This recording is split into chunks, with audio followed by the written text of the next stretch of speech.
Namaskar and welcome.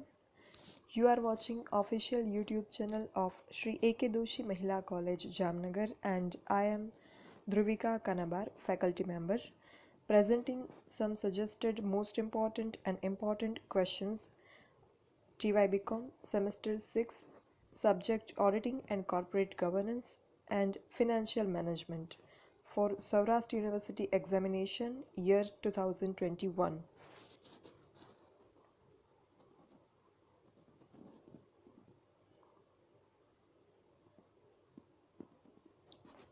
So as you have already submitted your assignments, now it's time to prepare for the examination.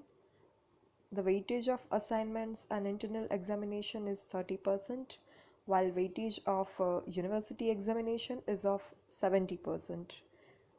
અસાઇનમેન્ટનું weightage અને internal એક્ઝામિનેશનનું weightage total weightage 30 internal માર્ક્સનું weightage 30% છે અને university એક્ઝામિનેશનનું weightage 70% છે. સો assignment complete કર્યા પછી હવે તમારે યુનિવર્સિટી એક્ઝામિનેશન માટેની પ્રિપરેશન જે છે એ સ્ટાર્ટ કરી દેવાનો ટાઈમ થઈ ગયો છે અને જેમના અસાઇનમેન્ટ્સ બાકી છે સબમિટ કરવાના એમને ટીમ્સમાં જે મુજબ નોટિસ આપવામાં આવે એ મુજબ આગળ ઉપર ક્યારે અને સબમિટ કરવાના એનું ઇમ્પ્લિમેન્ટ એ સૂચનાનું કરવાનું રહેશે. જેમને કોઈ પણ કારણોસર અસાઇનમેન્ટ સબમિટ નથી થઈ શક્યા એમણે ટીમ્સમાં જે સૂચના હવે તમને આગળ ઉપર અપાય એને અનુસરવાની રહેશે. So starting from auditing and corporate governance subject, let's discuss about MIMP and IMP questions.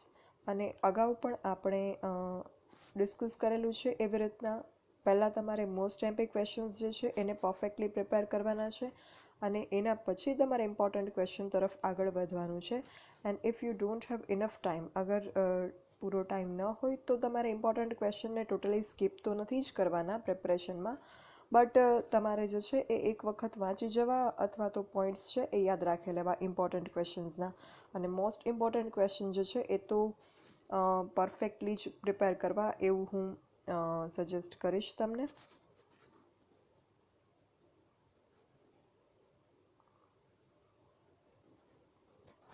સો પહેલાં આપણે મોસ્ટ ઇમ્પોર્ટન્ટ ક્વેશ્ચન્સ ઓડિટિંગ અને કોર્પોરેટ ગવર્નન્સ સબ્જેક્ટના ડિસ્કસ કરીએ. MIMP ક્વેશ્ચન જે તમારે પ્રિપેર પરફેક્ટ કરવાના જ છે. હરેક યુનિટમાંથી એક એક બે ક્વેશ્ચન જે છે આપણે લીધેલા છે. ક્વેશ્ચન નંબર 1, મિલકતોની ચકાસણી વખતે ઓડિટરની ફરજો. ક્વેશ્ચન નંબર 2, ચકાસણી અને મૂલ્યાંકન વચ્ચેનો તફાવત. ક્વેશ્ચન નંબર 3, નીચેનાની ચકાસણી કેવી રીતે કરશો? ભાડે ખરીદ પદ્ધતિથી અથવા હપ્તા ખરીદ પદ્ધતિથી ખરીદેલ મિલકતો. સંભવિત જવાબદારી, ટ્રેડમાર્ક, પ્લાન્ટ અને મશીનરી.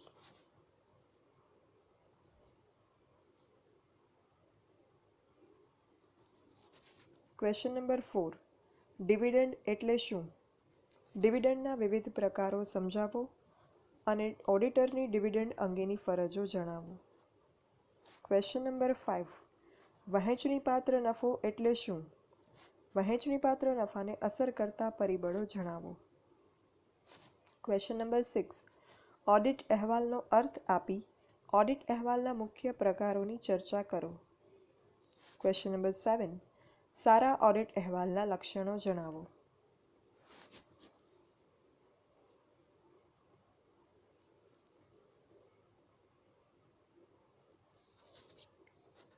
ક્વેશ્ચન નંબર 8, ટૂંકનોંધ લખો. Rating agency, corporate governance report, પર્યાવરણ સંચાલન,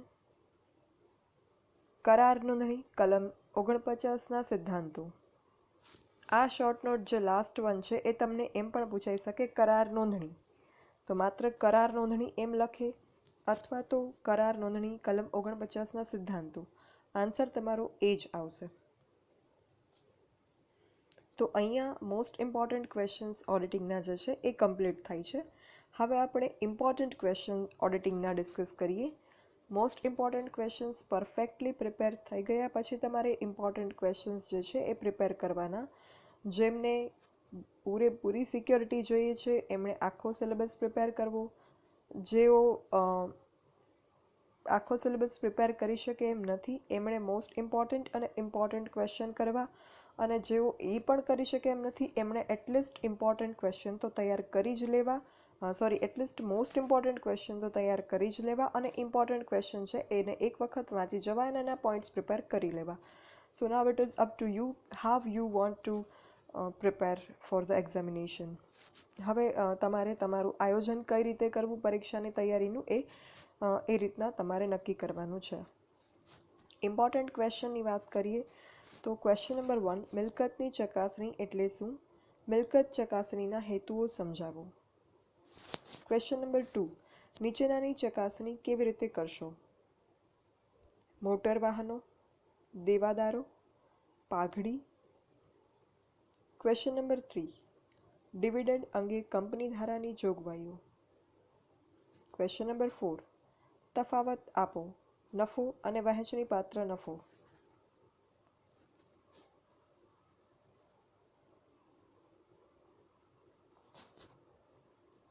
ક્વેશ્ચન નંબર 5, ઓડિટ અહેવાલના પ્રકારો જણાવી એક લિમિટેડ કંપનીનો 3 ખામીવાળો ઓડિટ અહેવાલ તૈયાર કરો.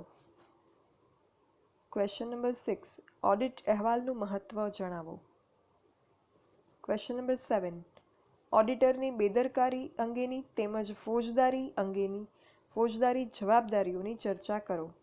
જે બંને પ્રકારની ઓડિટરની જવાબદારીઓ છે એ બંને પ્રકારની ચર્ચા કરવાની છે આમાં. ક્વેશ્ચન નંબર 8, ટૂંકનોંધ લખો. એથિક્સ કમિટી, નીતિશાસ્ત્ર અને કોર્પોરેટ ગવર્નન્સ. તો અહીંયા જે છે એ ઇમ્પોર્ટન્ટ ક્વેશ્ચન ઓડિટિંગ અને કોર્પોરેટ ગવર્નન્સના એનું પણ ડિસ્કશન કમ્પ્લીટ થાય છે. નાવ English version of most important and important questions for auditing and corporate governance subject. Let us discuss about suggested most important questions first. Question number 1, duties of auditor towards verification of assets. Question number 2, difference between verification and valuation. Question number 3, how would you verify the following? Assets purchased under installment system, hire purchase assets. Contingent liabilities, trademark, plant and machinery.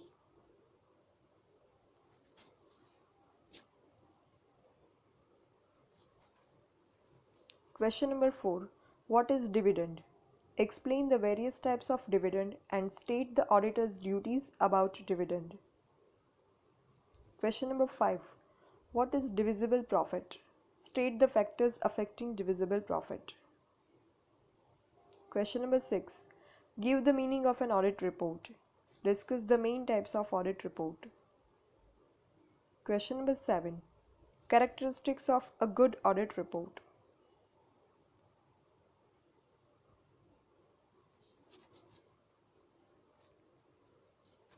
Question number 8, write short notes. Rating agency, corporate governance report, green governance, principles of listing agreement clause 49. Last short note can also be asked like listing agreement. Then also you are supposed to write the same answer. And green governance is also known as environment governance. So here the list of suggested most important question for auditing ends. Now let's discuss about important questions of auditing. Question number 1, what is assets verification? Explain the objectives of assets verification. Question number 2, how would you verify the following? Motor vehicles, debtors, goodwill. Question number 3, the provisions of the Companies Act regarding dividend. Question number 4, differentiate profit and divisible profit.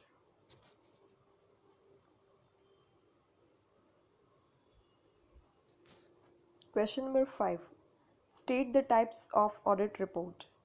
Prepare an audit report of a limited company having 3 defects. Question number 6. Explain the importance of audit report. Question number 7.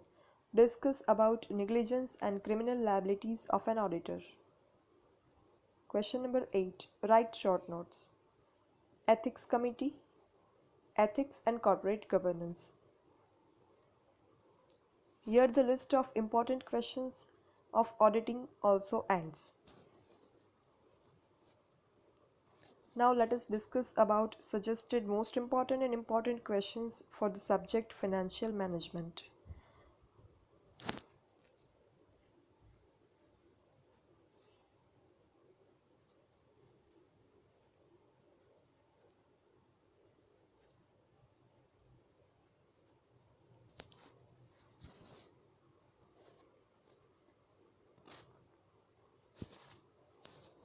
નાણાકીય સંચાલન financial management FM સબ્જેક્ટના most important ક્વેશ્ચનનું પહેલાં આપણે discussion કરી લઈએ.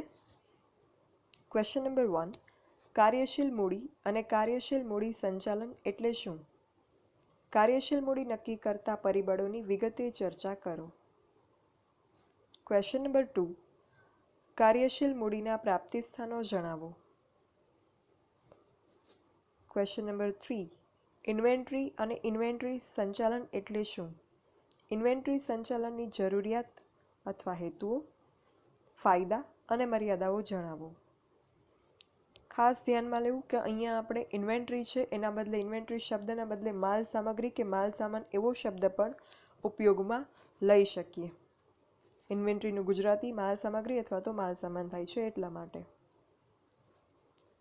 Question number 4. Inventory સંચાલનની ABC પદ્ધતિ પર નોંધ લખો. Question number 5. રોકડ અને રોકડ સંચાલન એટલે શું?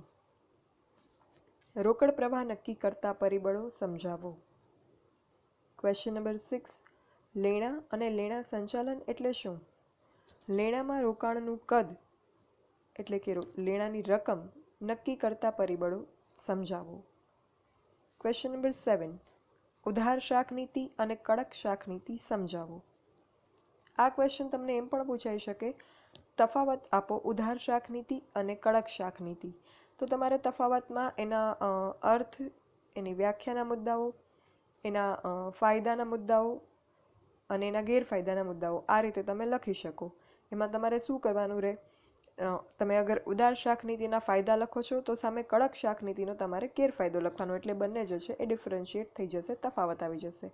એટલે આ ક્વેશ્ચન તમારે પ્રિપેર કરવાનો છે. તમને કોઈ પણ રીતે પૂછાય તમે લખી શકો બંને શાખ નીતિઓ જે છે એ, અથવા તમને એમ પણ પૂછાઈ શકે કે શાખ નીતિના પ્રકારો સમજાવો, તો એમાં પણ તમારે આ બંને શાખ નીતિ જે છે એ એક્સપ્લેન કરવાની રહેશે. હવે આપણે નાણાકીય સંચાલન FM સબ્જેક્ટના ઇમ્પોર્ટન્ટ ક્વેશ્ચન્સની વાત કરીએ. Most important questions perfectly prepare થઈ ગયા પછી તમારે ઇમ્પોર્ટન્ટ ક્વેશ્ચનની પ્રિપરેશન કરવાની છે. Question number 1. કાર્યશીલ મૂડીની જરૂરિયાત અને પ્રકારો સમજાવો. Question number 2. આર્થિક વર્દી જથ્થો, જેને આપણે EOQ તરીકે પણ ઓળખીએ છીએ. EOQ is an abbreviation of economic ordering quantity, જેનો ગુજરાતી થાય છે આર્થિક વર્દી જથ્થો. Question number 3. રોકડ ધારણ કરવાના હેતુઓ પર નોંધ લખો. Question number 4. રોકડ સંચાલનના ફાયદા અને ગેરફાયદા. Question number 5. ઇષ્ટતમ રોકડ સિલક નક્કી કરવી. Question number 6. લેણા જાળવવાના હેતુઓ. અહીંયા આપણું FM સબ્જેક્ટનું નાણાકીય સંચાલન વિષયના ઇમ્પોર્ટન્ટ ક્વેશ્ચનનું ડિસ્કશન જે છે એ પણ કમ્પ્લીટ થાય છે. Now English version of most important questions for the subject financial management FM. Question number 1. What is working capital and working capital management? Discuss the determining factors of working capital in detail. Question number 2. State the sources of working capital. Question number 3. What is inventory and inventory management? Describe need, benefits and limitations of inventory management. Question number 4. Write a note on ABC method of inventory management.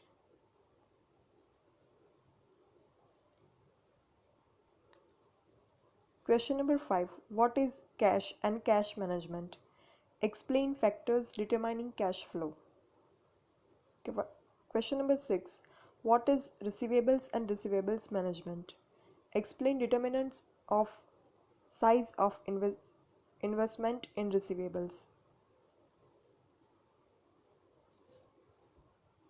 Or this question can also be asked as the factors affecting the size and levels of receivables. Then also you are supposed to write the same answer. Question number 7. Explain liberal credit policy and strict credit policy.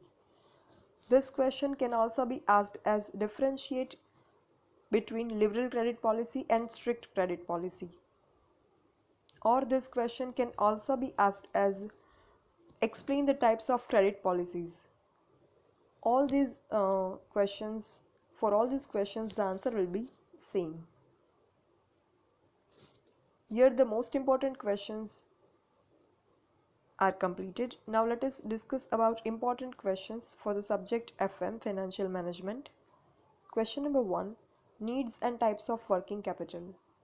Question number 2. Economic ordering quantity, which is also known as EOQ. Question number 3. Write a note on motives of holding cash. Question number 4. Advantages and limitations of cash management. Question number 5. Optimum levels of receivables. Question number 6. Objectives of maintaining receivables.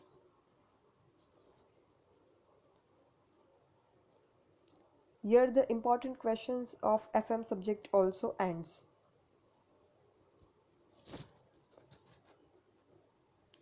So આ રીતે તમારે most important અને important ક્વેશ્ચનનું preparation કરવાની છે અને એના પછી અગર તમારી પાસે ટાઈમ હોય તો બાકીનો જે આપણો સિલેબસ છે જે ક્વેશ્ચન કે ટોપિક આમાં ઇન્ક્લુડ નથી થયા એના પર પણ તમારે એક વખત એને એટ ગ્લાન્સ વાંચી જવા. આ રીતના તમારે પ્રિપેર કરવાનું. બીજી વસ્તુ કે એ તમે પ્રિપરેશન કરતી વખતે ખાસ ધ્યાનમાં લેજો કે આ જ આન્સર બીજા કઈ રીતે પૂછાઈ શકે. સો તમને અગર ટ્વિસ્ટ કરીને કોઈ ક્વેશ્ચન પૂછવામાં આવેલો હોય તો પણ તમે એનો આન્સર લખી શકો. ટ્વિસ્ટ કરીને પૂછેલું હોય આપણે ઘણી વખત એમ લાગે ક્વેશ્ચન પેપરમાં કે આવું તો કંઈ મારે આવેલું જ નથી કે સિલેબસમાં નહોતું, બટ એ ખરેખર જે તમારા સિલેબસમાં હોય, જે આપણે સમજેલું હોય, વાંચેલું હોય, એ જ ટ્વિસ્ટ કરીને પૂછેલું હોય એટલે આપણને એવું લાગતું હોય. તો તમારે ખાસ પ્રિપરેશન કરતી વખતે એનો જે ફંડા છે એ સમજવાની કોશિશ કરવી કે જેથી તમને ટ્વિસ્ટ કરીને કોઈ ક્વેશ્ચન પૂછેલો હોય તો પણ તમે એનો આન્સર જે છે એ આઈડેન્ટિફાઈ કરી શકો કે આમાં શું લખવાનું છે. ફોર એક્ઝામ્પલ આપણે અમુક ડિસ્કસ કરીએ તો needs, requirements both are same, types, kinds both are same. Third ક્વેશ્ચનમાં છે મોટિવ્સ, તો motives, objectives, purposes everything is same. પછી advantages and limitations, તો merits and demerits, pros and cons, benefits,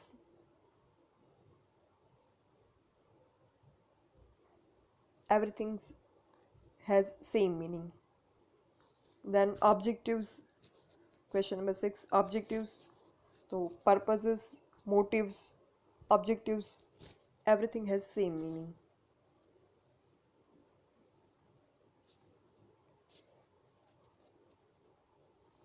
પછી ડિટરમાઇનિંગ ફેક્ટર્સ અને affecting factors ઘણી વખત same મિનિંગમાં યુઝ કરવામાં આવે છે.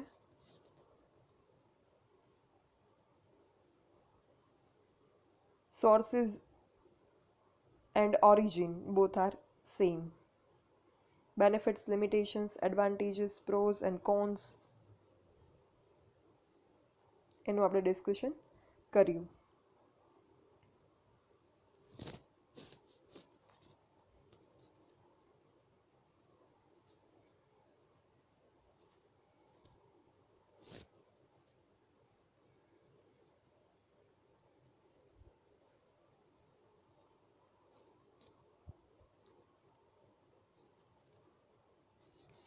સ્ટ્રિક્ટ ક્રેડિટ પોલિસી છે એને strict credit policy, stiff credit policy, tight credit policy, conservative credit policy એમ પણ ઓળખવામાં આવે છે. અને liberal credit policy also known as general credit policy.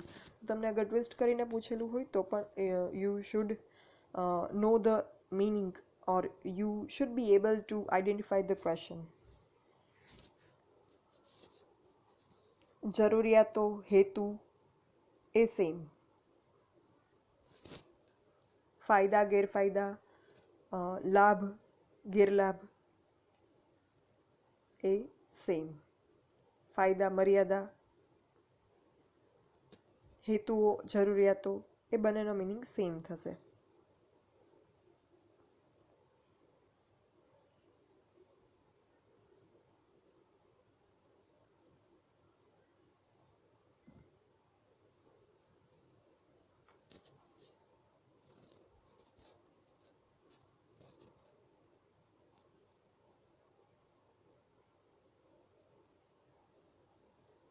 Audit report of a limited company having 3 defects. તમારી બુકમાં 3 ખામીવાળો 3 defects ઓડિટ રિપોર્ટ છે એ આપેલો છે. એમાં તમારે 3 ખામીઓ યાદ રાખવાની રહે અગર તમને આવો ક્વેશ્ચન પૂછાય તો.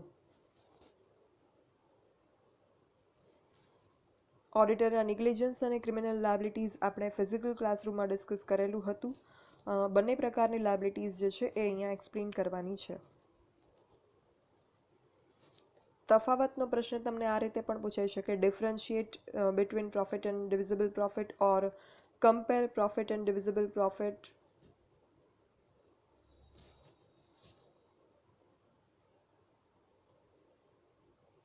Green governance, also known as environmental governance. Listing agreement, also known as this question can also be asked like principles of listing agreement, clause 49, only listing agreement or only clause 49. Every question has same answer.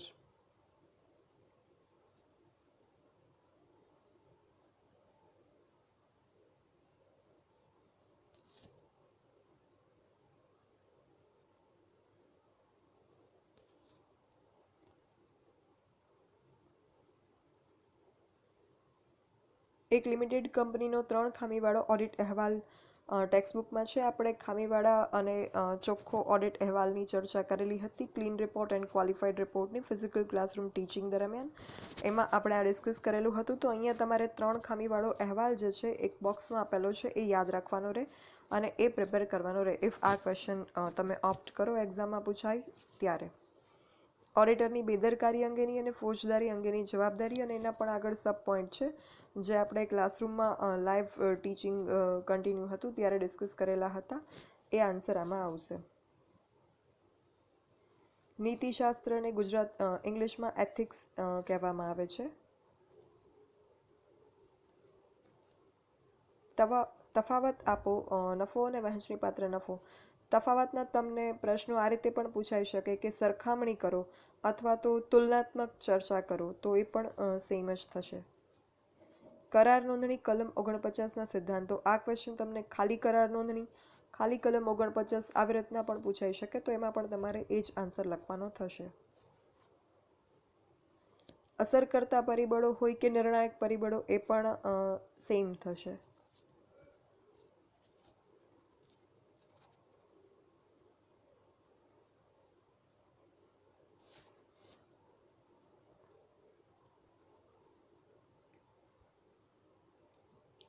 ઓડિટિંગનો syllabus આપણે 50% જેટલો syllabus physical classroom ટીચિંગમાં complete કરેલો અને 50 જેટલો છે એ આપણે online ટીચિંગમાં complete કરેલો છે. Exact percentage રેશિયોઝ ધ્યાન નથી બટ રાઉન્ડ અબાઉટ. સો અને એફએમનો છે એ આપણે મેજોરિટી પોર્શન ઓનલાઈન ટીચિંગમાં જ કમ્પ્લીટ કરેલો છે. સો 70% વેઇટેજ જે છે એ તમારું આ એક્ઝામિનેશન યુનિવર્સિટીની જે હશે એના પર ડિપેન્ડ છે. સો એને તમારે બિલકુલ જે છે એ નિગ્લેક્ટ નથી કરવાનું. અસાઇનમેન્ટ લખાઈ ગયા, સબમિટ થઈ ગયા, ત્યાં એક્ઝામની પ્રિપરેશન કમ્પ્લીટ નથી થતી, ત્યાં તમારું ટીવાય બીકોમનું સેમેસ્ટર 6 કમ્પ્લીટ નથી થતું.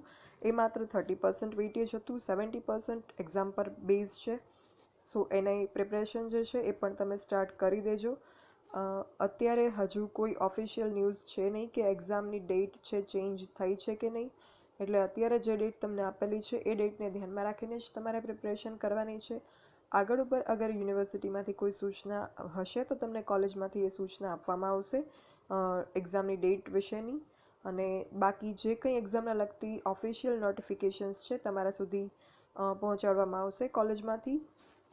તમારું કામ અત્યારે એક્ઝામની પ્રિપરેશન સ્ટાર્ટ કરી દેવાનું છે, બિકોઝ ટીવાય છે, સો એક્ઝામ લેવાશે એ તો નક્કી જ છે. કોઈ પણ સંજોગોમાં એક્ઝામ છે એ કેન્સલ તો નહીં જ થાય, કદાચ પોસ્ટપોન થઈ શકે તો કેન્સલ તો નહીં થાય. તો એના માટે તમારે પ્રિપેર તો રહેવાનું જ છે.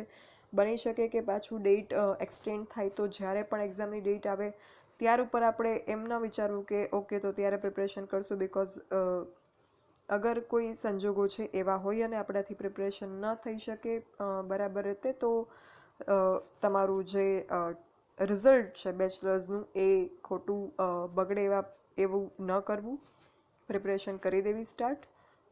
અને આ તમારી પાસે લાસ્ટ ચાન્સ છે તમારા ટીવાયના તમારા બેચલર્સ ડિગ્રીના પર્સન્ટેજ જે છે એ ગેઇન કરવા માટેનો. તમારા ઓલ 6 સેમેસ્ટર્સની એવરેજ જે છે એ તમારું બેચલર્સનું રિઝલ્ટ ગણાશે. So this is last opportunity two score high. એટલે એના માટે તમારે પૂરતા પ્રયત્નો કરવાના છે. અને બાકી આપણે જે કોઈ સૂચનાઓ હશે કંઈ પણ હશે એ ઓનલાઈન વિડીયો લેક્ચર્સમાં કે મીટિંગ્સમાં આપણે ડિસ્કસ કરીશું. બાકી પરિસ્થિતિને ધ્યાનમાં રાખી અને જરૂર વિના બહાર ન જવું, પોતાની પણ ધ્યાન રાખવી, પરિવારજનોની પણ ધ્યાન રાખવી. અને જેટલા પણ પ્રિકોશન્સ આપવામાં આવે છે ગવર્મેન્ટ દ્વારા એ પ્રિકોશન્સને ફોલો કરવા. અહીંયા તમારું જે બેચલર્સ છે એ પૂરું થાય છે. આ વખતે જે આખા વર્ષ દરમિયાન સિચ્યુએશન હતી, આપણે ઘણું ખરું મેજોરિટી છે આપણે ઓનલાઈન ભણ્યા છીએ. બહુ આપણે ક્લાસરૂમમાં બહુ ઓછા દિવસો શક્ય બન્યું ભણવું. ઘણું બધું તમે પણ મિસ કર્યું છે, ઘણું બધું અમે પણ મિસ કર્યું છે. તમને લાસ્ટ યર હતું તો એમ થશે કે આપણે ફેરવેલ ન કરી શક્યા કે પછી બીજા કોઈ ઇવેન્ટ્સ છે એ ન કરી શક્યા. અને લેક્ચર્સમાં પણ તમે લાઈવ હો અને તમને કંઈ ક્વેરીઝ થાય અને તમે પૂછો અને આપણે ઓનલાઈન ભણીએ એમાં પણ ઘણો બધો ફરક પડી જાય. સો there are a lot of things you have missed and there is a lot of struggles we have gone through. But anyways, આટલું જે છે એ પાસ થઈ ગયું છે, આગળનું પણ થઈ જશે એવા પોઝિટિવ થોટ્સ આપણે રાખીએ. અને હજુ તમારું બેચલર્સ કમ્પ્લીટ થાય છે, સ્ટીલ યુ હેવ ઓપોર્ચ્યુનિટી. હજુ પણ તમે આગળ ઉચ્ચ અભ્યાસ કરી શકો છો. અને જે કોઈ નોલેજ વાઇઝ છે કે પછી એન્ટરટેનમેન્ટ વાઇઝ જે કંઈ તમે મિસ કર્યું છે, ધેર ઇઝ સ્કોપ કે તમે એ જે છે એ હજુ પણ આગળ ઉપર મેળવી શકો છો હાયર સ્ટડીઝમાં. તો એના વિશે પણ આપણે ક્યારેક વાત કરીશું after the completion of your examination. What to do further, what to do after bachelors, એના વિશે આપણે વિચારીશું. કંઈક ડિસ્કશન સેશન જે છે એ ઓર્ગેનાઇઝ કરવાનું. ત્યાં સુધી અત્યાર પૂરતું તમારે જે કંઈ પ્રિપરેશન છે એ બસ કન્ટિન્યુ રાખવાની છે. અને જે કોઈ કંઈ ડાઉટ્સ હોય તો તમે જે છે મને કોન્ટેક્ટ કરી શકો છો four my subjects. So here ends this session. Here comes the end of this session. અહીંયા આપણું MIMP અને IMP ક્વેશ્ચનનો સેશન જે છે એ પૂરો થાય છે. ક્વેશ્ચન્સ તમે પણ લઈ લેજો. અને અગર કોઈ આપણા એવા સ્ટુડન્ટ્સ હોય, કોઈ બીજા સ્ટુડન્ટ્સ હોય who don't belong to our college, કોઈ પણ હોય જે ટીવાય બીકોમ સેમેસ્ટર 6માં અભ્યાસ કરતા હોય, જેમના સુધી આ ક્વેશ્ચન્સ પહોંચી શકે એમ ના હોય આ વિડીયોના માધ્યમથી, તો તમે જે છે એ એમના સુધી આ ક્વેશ્ચન્સ પહોંચાડી શકો છો. So thank you, and for any doubts or queries regarding auditing and corporate governance subject and financial management subject of TY BCom, you can write me on dbk.dhruvika@gmail.com. And for submission of assignments who have left જેમનું બાકી છે assignment submission એમણે ટીમ્સમાં સૂચનાઓ છે એને follow કરવાની રહેશે. Thank you.